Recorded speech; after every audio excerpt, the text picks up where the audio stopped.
നബിയെ തങ്ങളുടെ ഭാര്യമാരോട്, പെൺകുട്ടികളോട്, അതുപോലെ മുസ്ലിം സ്ത്രീകളോടും പറയണം, യുദ്നീന അലൈഹിന്ന മിൻ ജലാബീബിഹിന്ന, അവരുടെ ജിൽബാബുകളെ താഴ്ത്തിയിടാൻ. അപ്പോൾ ഇതിൻ്റെ തഫ്സീറിൽ മഹാനായ ഇബ്നു അബ്ബാസ് റളിയല്ലാഹു അൻഹു മുഖം മറക്കുന്ന രീതി തന്നെ കാണിച്ചു കൊടുത്തിട്ടുണ്ട്. ഇപ്പം വഴി കാണാനും മറ്റുമൊക്കെ കണ്ണ് തുറക്കാൻ അനുവാദമുണ്ട്. അതല്ലാതെ ജിൽബാബ് കൊണ്ട് മുഖം മറച്ചുകൊണ്ട് തന്നെ പ്രമുഖരായ സഹാബികൾ, താബിഈങ്ങളൊക്കെ കാണിച്ചു കൊടുത്തത് ഈ തഫ്സീറിൽ കാണാൻ സാധിക്കും. അപ്പം ഖുർആൻ്റെ കൽപ്പനയാണ്, നിർദ്ദേശമാണ് എന്നുള്ള കാര്യത്തിൽ ഒരു സംശയമില്ല. ഇനി വേണമെങ്കിൽ ചിലർക്കൊക്കെ സംശയങ്ങൾ ഉന്നയിക്കാം, തർക്കം ഉന്നയിക്കാം, നിർബന്ധമില്ല എന്നൊക്കെ വേണമെങ്കിൽ പറയാം. എന്തോ ആ തെളിവെന്താണെന്ന് അവർ ഹാജരാക്കേണ്ടി വരും. ഖുർആൻ നിർദ്ദേശിച്ചതാണ്, അപ്പോൾ ആ നിർദ്ദേശം നിർബന്ധമല്ല എന്നുള്ളതിന് അവർ തെളിവ് കൊണ്ടുവരേണ്ടി വരും. അതല്ലാതെ ഖുർആൻ പറഞ്ഞിട്ടില്ല എന്നുള്ളത് പറയാൻ കഴിയില്ല. കാരണം ഇവിടെ ഡബിൾ ലോക്ക് ഇട്ട് വെച്ചിട്ടുണ്ട്. ആ ലോക്ക് എന്താണെന്നറിയോ? ജിൽബാബ് താഴ്ത്തിയിടാൻ മാത്രം പറഞ്ഞാൽ ഇവർക്ക് വേറെ പലതും പറയാം. അത് മുഖമക്കനല്ല, മുഖത്തേക്ക് താഴ്ത്തിയിടലല്ല, മറിച്ച് കഴുത്തിൽ തുണി ചുറ്റാതെ കുപ്പായന്മാരിലേക്ക് താഴ്ത്തിയിടലാണ്. നമ്മൾ സൂറത്തുൻ നൂറിലെ ആയത്തിൽ പറഞ്ഞല്ലോ, 31-ാമത്തെ ആയത്തിൽ പറഞ്ഞല്ലോ. വേണമെങ്കിൽ ആ രീതിയിലൊക്കെ വ്യാഖ്യാനിച്ച് പോകാം. പക്ഷെ ഇവിടെ ലോക്കുണ്ട്.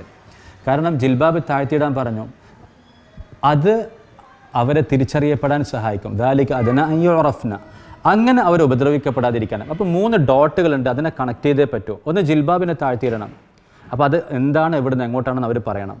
അതിലൂടെ അവരെ തിരിച്ചറിയപ്പെടും. എന്താ തിരിച്ചറിയുക?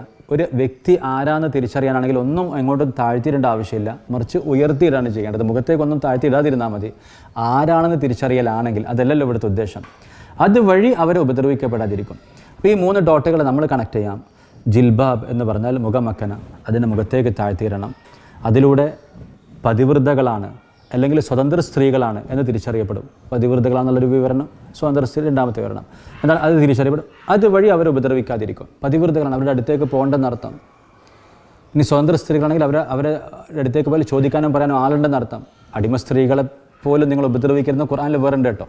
സൂറത്ത് നൂറിൽ കൃത്യമായിട്ട് പറയുന്നുണ്ട്, അങ്ങനെ ചെയ്യുന്നവർക്ക് കഠിനമായ ശിക്ഷയുണ്ട്, അവരെ മോശമായ പ്രവൃത്തികൾക്ക് പ്രേരിപ്പിക്കുന്നവർക്ക് എന്നാണ് അത് വേറെ പറഞ്ഞിട്ടുണ്ട്. അപ്പോൾ എന്താണെങ്കിലും ജിൽബാബ് താഴ്ത്തിയിട്ടാൽ അവർ പതിവ്രതകളാണെന്ന് തിരിച്ചറിയപ്പെടും. അതുവഴി അവരെ ഉപദ്രവിക്കപ്പെടാതിരിക്കും. ഓക്കെ, ആരും ആ വഴിക്ക് പോകേണ്ട, അവർ പതിവ്രതയായ സ്ത്രീയാണ്, നിങ്ങളുടെ അടുത്തേക്ക് വരാൻ അവർ ഉദ്ദേശിക്കുന്നില്ലെന്നാണ് അവരുടെ ഹിജാബും നിഖാബൊക്കെ തെളിയിക്കുന്നത്. ഇനി ഇതിനല്ല എന്ന് മറിച്ച് വാദമുള്ളവർ തെളിയിക്കണം.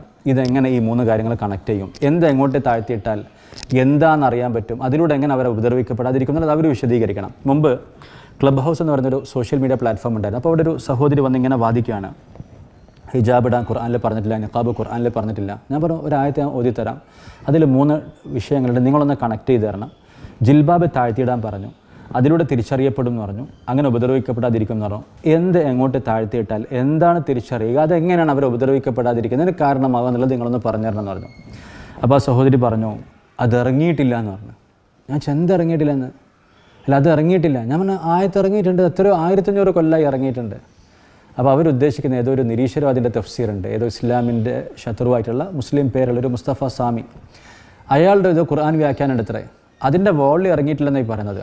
അപ്പോൾ എത്രത്തോളം ഇവർ പൗരോഹിത്യത്തിൻ്റെ അടിമകളെന്ന് വെച്ചാൽ, ഒരു ആയത്തിൻ്റെ വിവരണം പറയണമെങ്കിൽ ആ വോളിൽ ഇനി ഇറങ്ങണം. 1500 കൊല്ലമായിട്ട് ആയത്ത് ഇറങ്ങിയതൊന്നും പോരാ. മൂപ്പരെ പുതിയ വോളിൽ ഇറങ്ങിയാലേ അതിൻ്റെ വിവരണം എന്താണെന്ന് കുഞ്ഞാടുകൾക്ക് മനസ്സിലാകൂ. ഇനി എന്തോ ആയിക്കോട്ടെ, ആ വിവരണം ഇറങ്ങട്ടെ. ഇറങ്ങുമ്പോൾ ഇവർ പറയണം, അല്ലെങ്കിൽ വേറെ ഏതെങ്കിലും സ്ഥലത്ത് നിന്ന് പറയണം ഈ 3 ഡോട്ടുകൾ എങ്ങനെ കണക്ട് ചെയ്യുന്നുള്ളത്. അപ്പം ജിൽബാബ് താഴ്ത്തിയിടാൻ പറഞ്ഞ കൂട്ടത്തിൽ ദുർവ്യാഖ്യാനം വരാതിരിക്കാൻ 2 ലോക്ക് 2 സൈഡിൽ ഇട്ട് വെച്ചിട്ടുണ്ട്. അപ്പം മുഖം മറക്കണം എന്ന് പറഞ്ഞേ പറ്റൂ. എന്നിട്ട് വേണമെങ്കിൽ അവർക്ക് പറയാം, അത് ഫർളാക്കിയിട്ടില്ല, അത് നബി തങ്ങളുടെ ഭാര്യമാർക്ക് മാത്രം എന്തായാലും ഇവിടെ പറയാൻ കഴിയില്ല. കാരണം നബിയെ കുല്ലി അസ്വാജിക വബനാതിക വനിസാഇൽ മുഅ്മിനീൻ, ഭാര്യമാരോട് പറയണം, പെൺമക്കളോട് പറയണം, മുസ്ലിം സ്ത്രീകളോട് പറയണം. ഇപ്പോൾ അതെന്തായാലും നടക്കില്ല. ഇനിയിപ്പോൾ എന്ത് പറയുന്നത് വെച്ചാൽ ഫർളല്ല എന്ന് പറയണം. അപ്പോൾ അതിന് തെളിവ് അവർ ഹാജരാക്കേണ്ട ഒരു കൽപ്പന വന്നു. കൽപ്പന സാധാരണ നിർബന്ധ കാര്യങ്ങൾക്ക് വരാം. ഈ കൽപ്പന നിർബന്ധത്തിനല്ല, ഐച്ഛികമാണ്. ഇത് വളണ്ടറി എന്നുള്ളത് അവർ തെളിയിക്കണം. എത്ര കാലമാണ് എടുത്ത് അവർ തെളിയിച്ചോട്ടെ. ഓക്കെ, നമുക്ക് അടുത്ത വിഷയത്തിലേക്ക്